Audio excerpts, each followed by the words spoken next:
You're welcome. Good afternoon, everyone.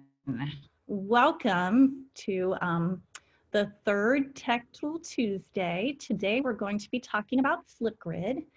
If you just want to introduce yourselves in the chat box, tell us where you're from, what you teach.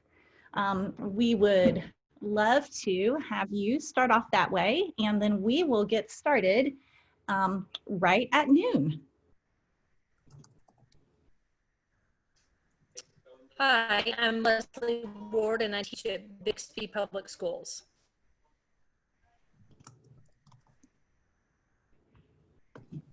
Good. I'm going to keep letting people in. Like I said, just kind of introduce yourselves in our chat box and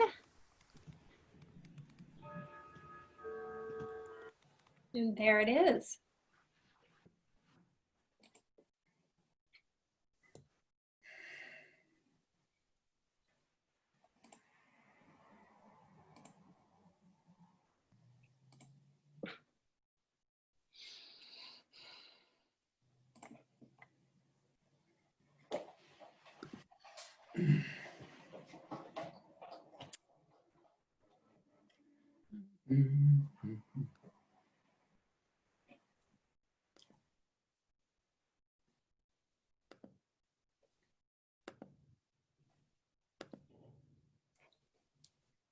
okay, well, it is noon right on the dot, so we will go ahead and get started. Again, welcome to the third of 7 Tech Tool Tuesdays. Today's session, we're going to cover some of the basics of Flipgrid. And again, just continue to introduce yourselves in the chat box. I'm excited to see so many people join and see many repeat participants, and that's really exciting. I am going to go ahead and share my screen, and we're getting there. Let's see. And share.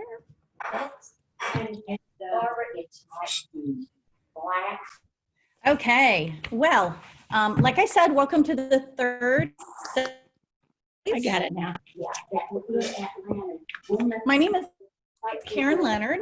I am the Director of Education Technology and Computer Science at the Oklahoma State Department of Education. And I'm just starting my second year in Oklahoma. And I've taught a wide variety in each of the states, from self-contained elementary 8, social studies in 6th grade, technology K-8, computer science in K-5, and I've also held the position of an academic technology specialist, where I led a one-to-one rollout and implemented a school-wide learning management system. That role in particular helped me share my love of education technology with teachers, and I'm glad to be able to share it with you now. We do have a moderator for this session. I have Shanna Klassen. She is the Director of Health and PE at the Oklahoma State Department of Education. She will be monitoring the chat box during this session and will help answer your questions. And I also have a former teammate of mine from Georgia named Angela Coleman, and she will also be in the chat box because she has been a Flipgrid user, and between the two of them, hopefully they will answer a lot of your questions, and there will be a question and answer session at the end. A couple session norms though. After spending numerous hours in video conferencing sessions such as Zoom and Google Meet, we have found that it works best to establish session norms at the beginning. So I only have 2.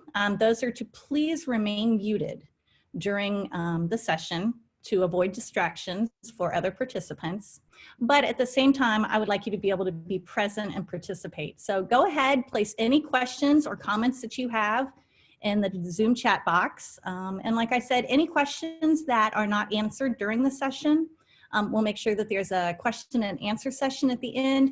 And some of you, feel free to share your favorite Flipgrid tips and tricks in the chat box as well. Okay, during today's session, you're going to do three things. First, we're going to learn how to create a class grid. You're going to have a chance to see some uses and how to use Flipgrid. And then I'm going to share some ideas for using Flipgrid with your students. But before we go on, I know that you're hearing lots of technology tools thrown out at you through various sessions over the summer. And I wanted to explain, first of all, what Flipgrid is. Flipgrid is a video discussion platform that allows teachers to see and hear from every student.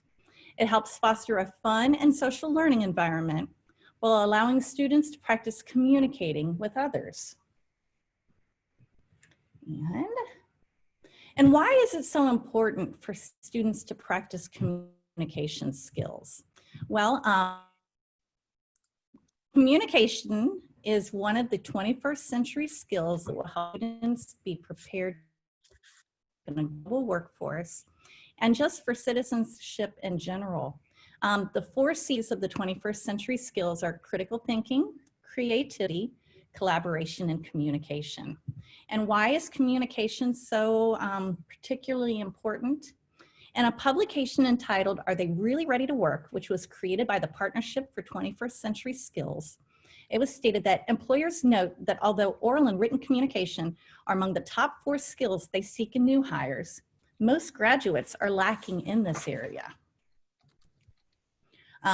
ISTE, the International Society for Technology and Education, works hard to help students become prepared to thrive in a constantly evolving technological landscape. Well, ISTE has created several sets of standards, and Oklahoma has adopted the 2016 version of the ISTE standards for students. And these K-12 standards consist of 7 strands of standards that teachers should try to integrate in daily lessons. One of these strands directly addresses communication, and that's strand 6. It's called the creative communicator. Students communicate clearly and express themselves creatively for a variety of purposes, using the platforms, tools, styles, formats, and digital media appropriate to their goals. And specifically, Standard 6C states that students communicate complex ideas clearly and effectively by communicating or using a variety of digital objects such as visualizations, models, or simulations.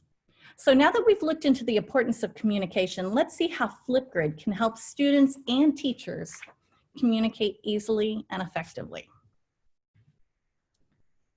Well, making interactive Flipgrids is just a simple 3-step process. First, you'll create a class grid. You will insert questions and instructions, and then you share the grid link via maybe an email or within a learning management system. So the first thing we're going to do is learn how to set up a class grid. I'm actually going to walk through this process so that you're able to see the steps, but you will receive this slide deck in a follow-up email, and it will guide you step by step when you're able to create your own Flipgrid. So I am going to go over here and minimize that, and I'm just going to go to flipgrid.com. And in the top right corner, it says educator sign up. And only educators need to sign in using Flipgrid.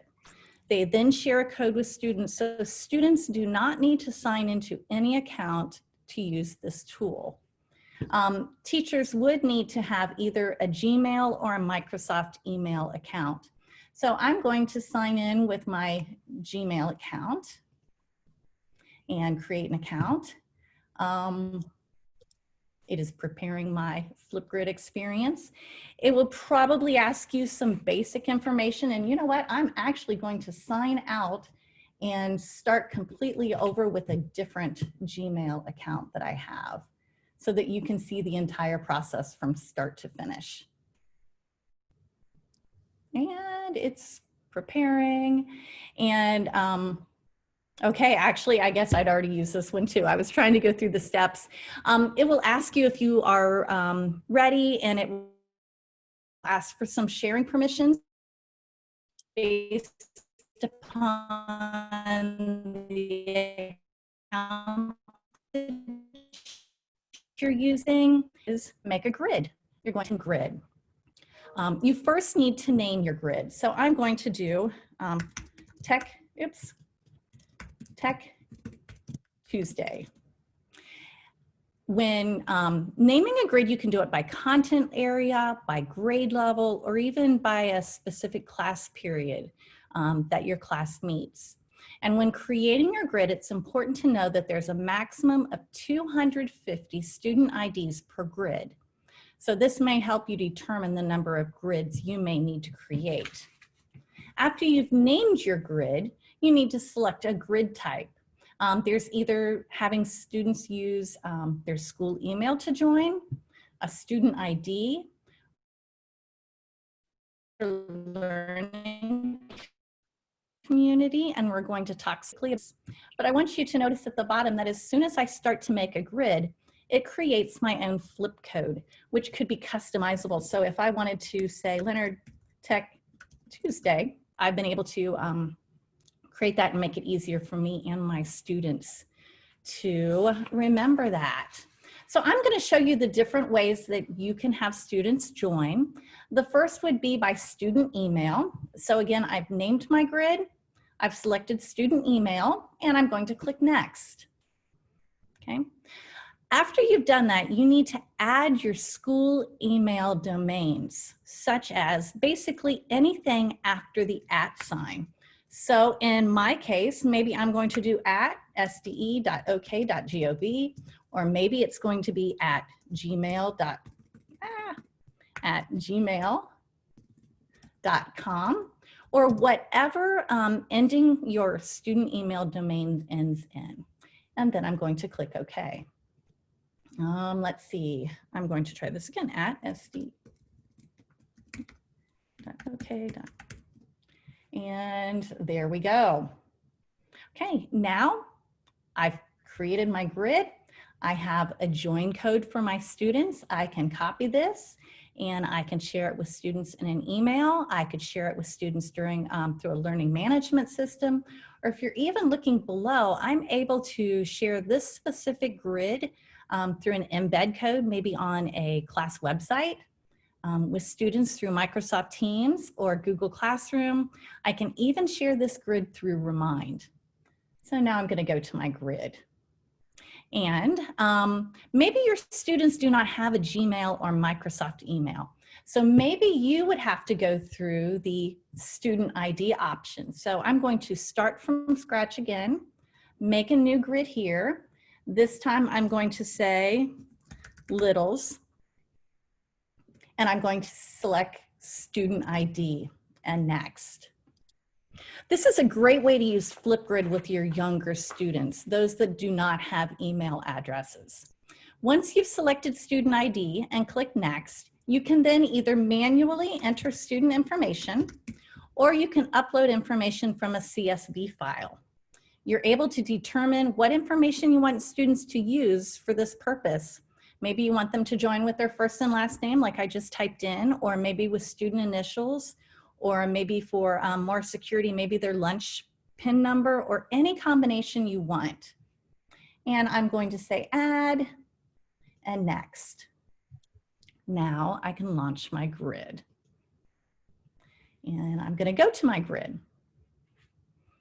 Okay, one of the great things about the student ID option is that I can, trying to remember where it is. There is an option in here that when I am looking at my students, it will create a generic or specific QR code specifically for each of my students. So that way the little ones, again, they don't have an email. They can go log in and just hold up their QR code to a device that has a camera. And that's all it takes for them to be logged in. In fact, I go here, have to have patience because it will spin and spin.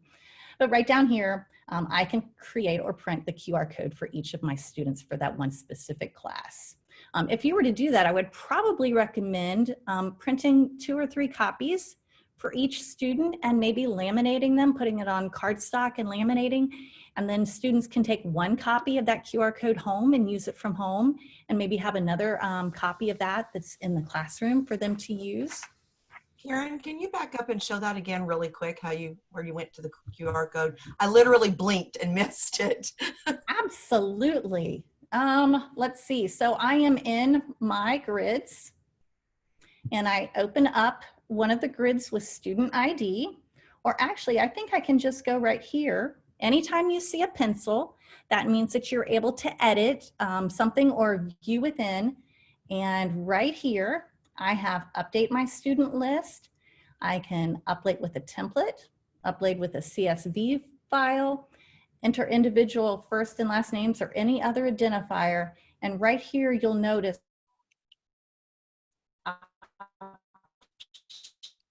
to print QR codes for each individual student. Thank so now, you. I either have entered, absolutely. I've either entered the ending domain for student email accounts, or I've created student IDs. And when students are ready to go log into Flipgrid, they go to the same site you would, flipgrid.com. And if you notice down here, a white box that says enter a Flipgrid code. So for those students that have email addresses, they will just type your Flipgrid code in and submit it. And then it will ask them to verify their email address the first time. And from then on, they can just go in. For those students that are joining with a QR code, they would click scan the QR code option. And the first time they do this using any device, it will ask permission to use the camera. Once they say allow, then they're going to be able to just scan their QR code and they will be able to join your class, which is great because I don't know, I've taught technology to kindergarten students, and knowing that they have to type in a full strand of maybe first and last name and find the @ sign and their entire domain, it takes a long time. So I really appreciate any time websites will allow you to just scan and enter. I'm going to close out of that and go back to my educator view. And I'm going to go to my recently created grid. And I wanted you to notice that immediately Flipgrid already creates a discussion prompt to help your students learn to use Flipgrid. It's the same each time. It says, say hello on Flipgrid. You'll be able to play with that yourself, but right now I'm going to show you how to create a new topic. So I'm going to click add new topic. And the first thing we have to do is give it a topic title. And I'm going to call this Learning About You. And then you have the opportunity to write a student prompt or a student question. This is a great place for you to give them all of the details and everything that they need to know when responding to your prompt. So I'm going to say,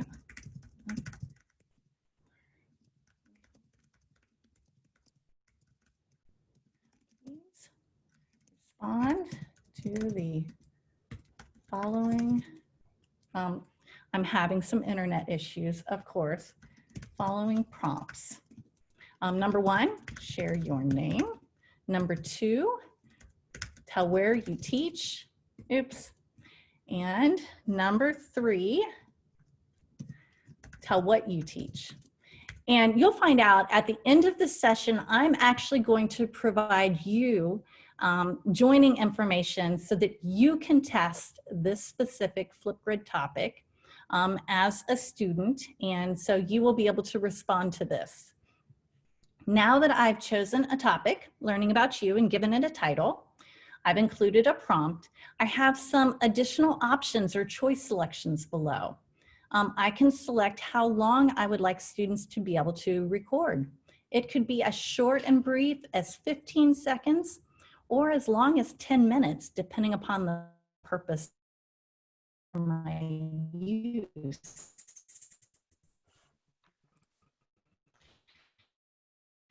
There is, skip that for now. This is more of an advanced tool, and I will provide some guidance for using this through the email and through a database that I'll share at the end of this session. Also, the last thing is a focus option. This is where you're able to add multiple things to your topic. If you wanted to provide more instruction or information or have students reflect upon something you share, you can, well, great, my internet.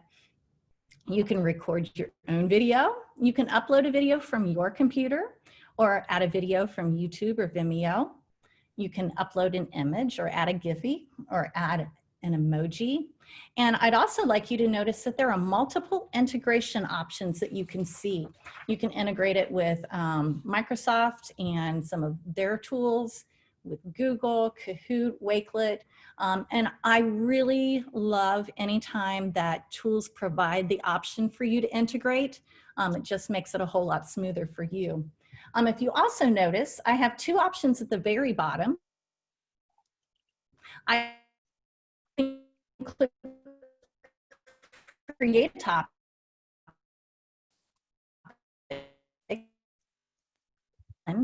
or I can click, and yes, it's additional guidance for students who might need it. I can add up to 9 different attachments per topic. I'm going to show you an example of a Flipgrid topic that actually has a Google Doc uploaded with links for students to access. So it again offers a lot of customization for each of your assignments. You can set your topic status. And this is great. Maybe your topic is alive and you want students to be able to see this one. Maybe you want it frozen so they're only able to view responses or view past topics. Or maybe you're not ready for it to be launched yet. You're creating a bunch of topics in advance. And remember, each topic is housed in its own grid with, well, that class grid. So maybe I want to create a few topics for future use, but I don't want students to see them yet. I can create them as hidden, and then I can go next door and click launch and freeze dates. So I can automatically set it to launch, and then I can select a date that it's automatically frozen, so I don't have to go back in and do that manually. Karen, your audio is cutting out just a little bit. So if we need clarification, I'll just ask our friends to put that in the chat box. And then they're also asking if Flipgrid can be integrated into Canvas. I mean, I know it can on Google Classroom, so I'm assuming it can be.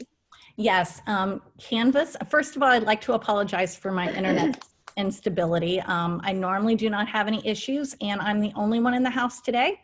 So I would have expected no issues, but again, we just kind of have to roll with all of these technological issues as they arise. Flipgrid does integrate with Canvas, and I'm going to address that at the end. I've got some tutorials that you may find helpful if you're a Canvas or going to be a Canvas user. The bottom part here within each topic is something that the students really appreciate. These are some of the video features that you're able to allow. Do you want students to be able to show their personality by adding selfies and videos or selfies only? You can determine, students can create their own title and hashtag. There's a whole variety of ways that you can modify each individual Flipgrid. And I do want you to know that there are 2 ways that you can go in and have the settings visible. The settings can be visible and moderated just by the teacher so that students are not seeing the responses of others, or it can be set so that students can see their classmates' responses. So I guess it depends upon your usage purpose for each individual topic. You're also able to provide feedback specifically for students within that, or they're able to provide feedback to each other. Boy, there's a lot of options, and I think I am just giving you a brief overview. Something that I like to do is I like to create a fake student account. Maybe I create a fake student account using one of my children's names, or a student account for me using another email address. And that way, not only as a teacher, I'm to create a learning learning myself, because we know many platforms, the options and visibility are variable compared from the teacher view to the student view. So I always like to make sure, especially when teaching students new tools,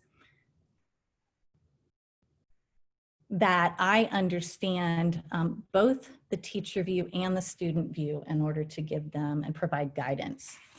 Now that I've kind of showed you some of the options, I'm just going to go ahead and create my topic. So students have joined my grid, they're within my class, and now I have a topic or an assignment for students in that grid to complete. Again, I can copy the link directly to that assignment. I could share that with the younger students via a QR code.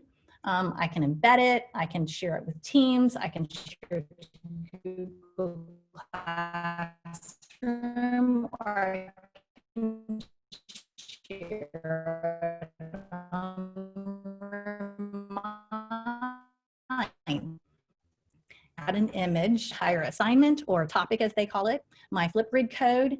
I could add topic guests. So think, sometimes you may want to have an administrator create their own response to a topic, or I can share this specific topic, not my entire grid, but just this specific topic with other people to see and respond to. That's really nice, especially maybe if you're communicating with another class that's outside of the state, or even another class period. You're able to decide who is able to see each individual topic. Again, although when I first created this topic and finalized it, it gave me options to share, but I also, again, have those exact same share options right here. I have an action button. Anytime I see the pencil, that means I have free ability to edit. I'm going to, right now, record a response to this question. So, like using the camera to scan a QR code, the first time anyone tries to record a video, they do need to be able to give their computer or their iPad or device the ability to use the camera. So I'm going to go up here and always allow Flipgrid to use this camera. And now I'm going to retry. And now I have my recording tool. And this is pretty cool because based upon the time frame that I set for that topic, you can see that I provided students or users 1 minute and 30 seconds to respond. If you notice up in the top right corner, there's going to be a countdown. It's going to tell me or the user how long their video is at that point. For those students that might need a reminder as to what they're supposed to be sharing in their prompt or their response, I can again show the topic and that pops up, which I love. We don't need to write anything down. They can just have that pop up. They can add little sticky notes of information for you to see as well. Across the bottom, I have some of those customizable fun add-ons that students like to use. Maybe I want to add a filter to my background. Maybe I would like to be able to write something on the image that might be related to the topic. And great, it's right in my face. Well, again, I can move it. And as you see, I click on it, it makes it alive, as I call it. And I've got the ability to resize it, move it, delete it. I can go back. I have the ability to put stickers. Now, that might seem really strange, but think, some of your students, if they know that their classmates are going to view their responses, it causes them great stress to have people see their face. So maybe when they're recording, they're going to put a sticker over their face so that their face is not visible and it provides them a little more anonymity with a response. I'm able to draw on there to draw attention to things. My next item is the board, and here's, this is really neat because I can have the video going, or let's say I want to do a blackboard. And you're thinking, well, the video's not there any longer. But maybe students that have stylus, maybe they're trying to solve a math problem. And they are going to be able to annotate right in that screen, and you can still hear their audio as they explain their solution to the problem. I'm going to go back and say I want to clear the board. They can add additional images. Down here, as always, when you see 3 dots, it means there are other options. Maybe I would like to add a video clip from my computer or record audio and upload. So now I'm going to actually record. It count down. Hi, this is my first time using Flipgrid, and I just wanted to see how my video turns out. If you notice, I have some options here. I can redo that, delete it completely. I can move to next, and this is great. This is my first time using, oh, I'm a person that absolutely hates to listen to themselves speak, but you can see, I can see the whole video roll. That will be important for one of the features that they're having updated in August. I can add more, so I can pause, recollect my thoughts, and continue recording. And sometimes that's another comfort feature for students as they're sharing information back with you. I then can go to next. Maybe I want to add a picture as well, and that's not very complimentary, but there we go. It's preparing the video, and it is submitting the video. And it allows, I will go back and show you again with, are you cancel it? We don't see my video again. Now, once you have created your grid and you've shared topics with students, let's see from this as a user. So I'm going to go up to the flip on corner, and that takes me across the top. I have clicked my activity. Activity is big instructor. I have a dashboard. Right now it says I have 5 grids, 10 topics created, 0 videos submitted. I can go on down, achievements. These are user-specific achievements. The more you use Flipgrid, the more of those little badges that you can earn. And recent videos, if I would have allowed time to have my video completely come up, all of the most recently submitted video responses are right there for you to view as a teacher. And this is great because students and teachers are able to access Flipgrid both on a computer or a device and via an app. So think you're sitting somewhere, maybe you've got a few minutes, you don't want to go to your computer, you can open the app and you can view and listen to student responses right there and provide immediate feedback. I also have my grids. That shows me each of the 5 grids. I can see the Flipcode join information. I can see the topic specific information. I can see when it's created. Once again, share provides the exact same sharing options. This time though, actions are a little different. I can edit the grid. I can add co-pilots. So if you co-teach with someone, they're able to join in and create and view with you as well. I can duplicate the grid. So let's say I have a great grid, I've got a bunch of topics already in there, and I know that I'd like to use some of those topics with another class. I can just duplicate it and the information is still within that shell.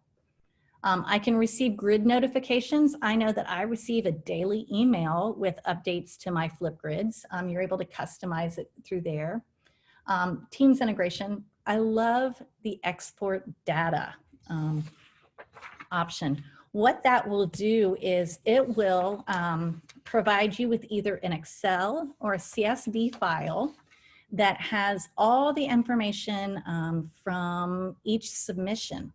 It will provide me information such as the username, the date and time that the response was recorded and submitted.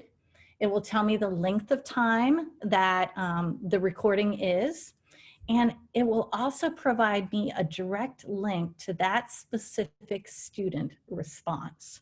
So that's another way, maybe if you are sharing information with parents, you're able to share specific responses for that student with their family members so that they can kind of see how things are going as well. Or you can delete the grid. Another cool option across the top, we're going to come back and see a mixtape in a second, is the disco library. This allows other educators to find your topic and use it as a template within their own grids.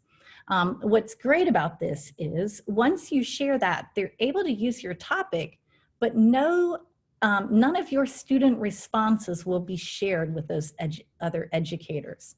So if you've got great ideas, you can submit to the disco library, and we're going to talk about some of the information you as a teacher can collect from that disco library. There are other options such as hiding a topic so that you can use it at a later date. You can move topics between grids. You can duplicate topics between grids as well. There are so many different things. When I view a response, let's see, I do not have any responses in here, but when I view a response, it will allow me to share the individual student response through a link to their parents.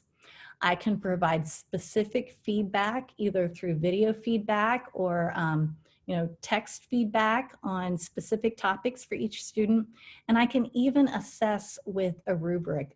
They have some rubrics internally created, but you can also modify and use your own rubrics as you go.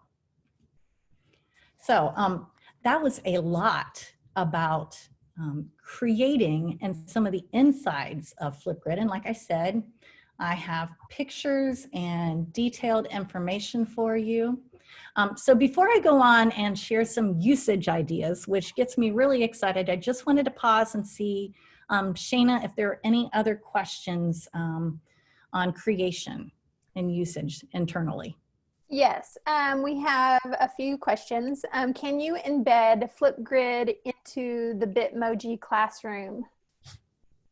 That is a great question, and I will have Shayna share that with me and see if I can provide a response to that. Or if any of you already know that response, please feel free to share that response, your answer in the chat box as well. I know, Karen, that you can, on the Bitmoji classroom, you can embed links. So, but I'm just not sure if you could embed a Flipgrid code on that.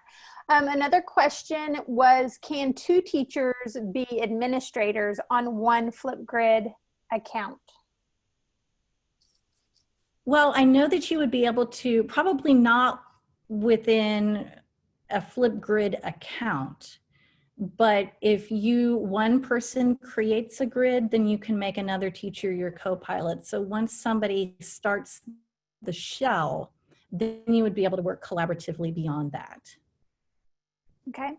And one last question, will PD or professional development certificates be available for these, for this tech session? Absolutely. I've got some of those things to share in just a couple minutes. Okay, so you've seen some of the background. Now I want to show you some ideas for using Flipgrid with students. As I said, one of my fellow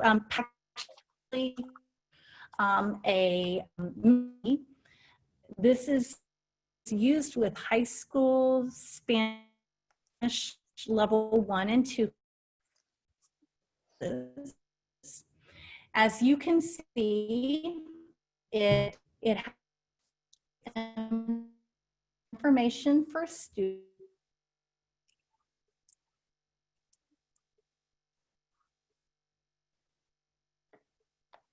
Nothing like getting booted out of your own meeting. Let's try this again. Technology, you gotta love it or hate it. Okay, so as I was saying, this is a Flipgrid mixtape that is actually created by one of my former co-teachers. She is here joining us today. She used this with her high school Spanish 1 and 2 level classes. And as you can see here, she's given the instructions. And if you notice, you can hear the instructions read out loud. There are multiple facets throughout this, so that if you would like your students to actually hear the instructions, that's a possibility too. She included a hyperlink for a Google Doc that provides them additional information. And there we go, one more. So students were given a choice board and they were asked to select an activity related to Cinco de Mayo.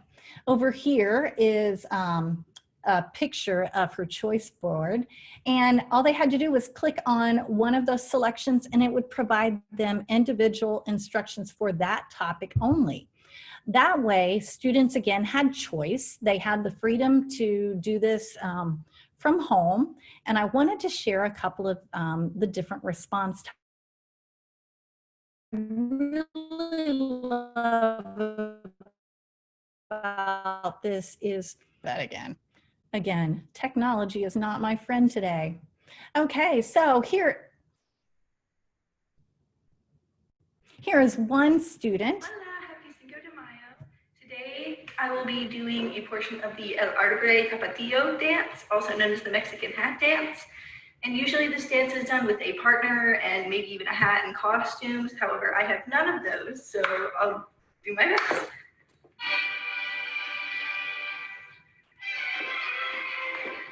So from a dance to another student sharing a song related to the topic. Here's a student that this definitely shows his personality. He's doing the form of an interview.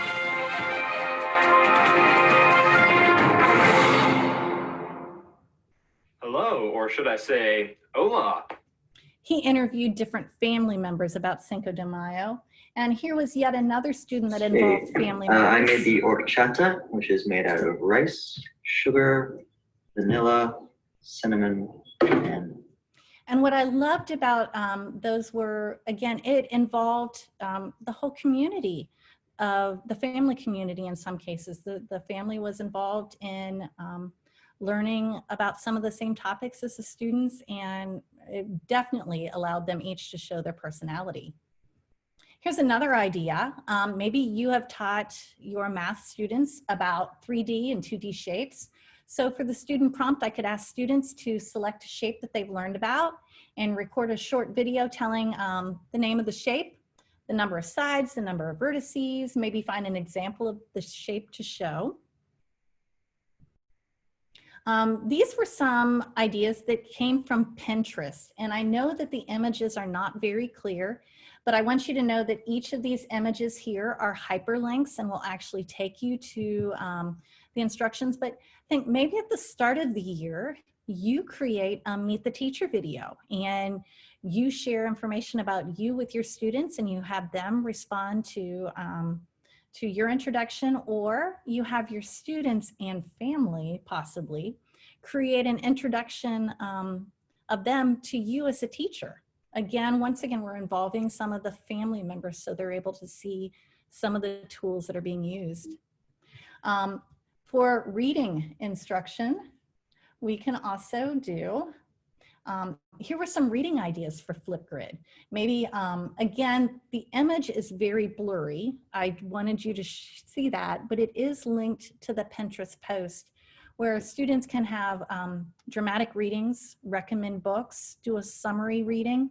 Again, it can be as short as 15 seconds or as long as 10 minutes per each student response. I also mentioned the Disco Library. So this is accessible via the teacher account, and it's right across the top. And these are free resources created either by companies or other teachers that you're able to use with your own students. Here are some of the topics and companies across the top. Then you have some of the weekly hits, some of maybe the most viewed or used Flipgrid choices. You have some other feed topics. And the bottom, you're able to search for by subject or content area, or even just search specifically by topic. Flipgrid does do a great job of integrating with many other tools such as Google Classroom, Microsoft Teams, Canvas. I know that Oklahoma has a statewide license option for schools for Canvas, and I provided some video tutorials that I'll reference just in a minute that might help you determine the best way to integrate Flipgrid with Canvas. There's also a few other resources. If you're a person who feels very comfortable with Flipgrid and maybe you'd like to take it to another level, there is an app smashing guide for using Flipgrid with multiple other apps. You can integrate Flipgrid with YouTube Live, which some of you, that might be a great delivery method for some of your instruction. And as I said, here's a link for Canvas LTI integration. So if you Canvas user, this might be, and this is really exciting. So if you are already using Flipgrid, Flipgrid just announced last week that they will be adding many new features starting August 1st. The majority of these features all come from teacher recommendations. So if you're using a tool like Flipgrid or Google, I know that there are ways that you can submit your suggestions, and it's really exciting to see when companies listen to the feedback of their users. So I've added a link to a blog on Flipgrid that tells you about some of these tools. But some of the ones that I picked up on was, if you remember, I showed the Blackboard where students could write. They're also going to have a graphing image for students to do graphing problems, a lined paper, and they'll have a corkboard background. It will provide users the ability to not only review video, but to split clips and to do some video rotation. There will be multiple new filters and frames and boards and stickers, and they're having a new updated camera. So those I said, some of them will start launching August 1st and will be shared throughout the fall. Boy, I've only been able to touch on, again, some of the basics, something to kind of give you an idea on how easy a tool like Flipgrid is to use and some ideas for using it in your classroom. But I know that sometimes when you go back to your own environment, you would like to have other reference materials to guide you through the usage. And this is a live link here on the Oklahoma State Department of Education. We do have a tutorial database, and this is a filterable database. You can filter it by tool, by user, such as parent, student, teacher, or IT person. And I do suggest having students and parents watch some videos if you're using a new tool, especially if they're going to be doing work from home. It's always good to provide guidance to both students and parents as well. You're also able to sort or filter by the level of your user, whether it's beginning, immediate, intermediate, or advanced. And on the right-hand side of the screen, you'll see some of the tools that I've already added to this database. And I am continuing to add multiple tools as I go. Some of them you're going to find out that, like I said, I have some tutorials for both Flipgrid and Canvas already connected together. So make sure you scroll all the way through if you're filtering. I will be adding Nearpod soon because I know that that's something some of the schools have been asking about. And please, when you receive my email follow-up from this session, share your other ideas. If there's a tool that you'd like to learn more about, I would love to collect and gather resources for you. So, any questions or comments or any success stories that you have regarding the use of Flipgrid with students?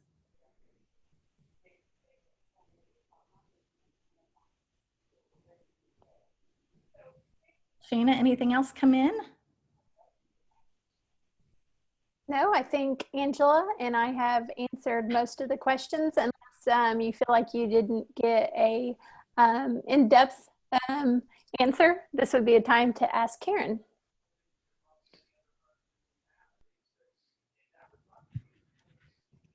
Well, again, I really would like to apologize for my internet issues today. Like I said, I will send everyone a follow-up email. It will have a link to this presentation. A video of this session will also be available on the Oklahoma State Department of Education's Education Technology Professional Development website. That's a mouthful, but there is a link right here. And you're able to go and watch not only this video, but the past videos. Again, each Tuesday from now until August 4th, I will be sharing a new tool. And next Tuesday, I will be sharing about Kahoot. And remember, you're always able to register. If you're unable to attend the specific time, feel free to just watch the video and email me any questions, comments, and concerns you have. And I really appreciate you taking time out of your summer to learn more tools that will help you help your students. And I'm just going to kind of hang out here and stop sharing my screen. And if there are questions, comments, concerns that you have, please direct them to me.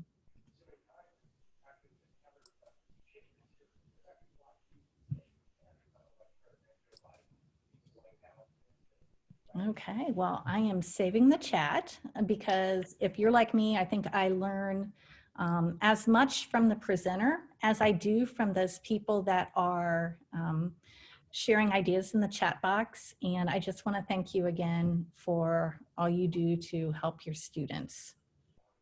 Have a great day. And thank you again to my co-hosts, both Shana and Angela. I appreciate both of you. Have a fabulous day.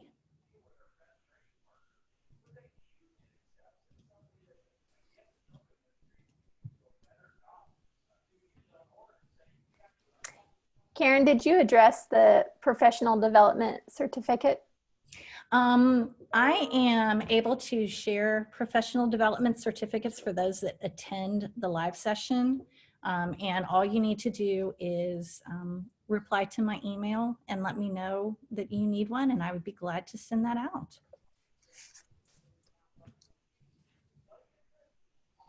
Absolutely.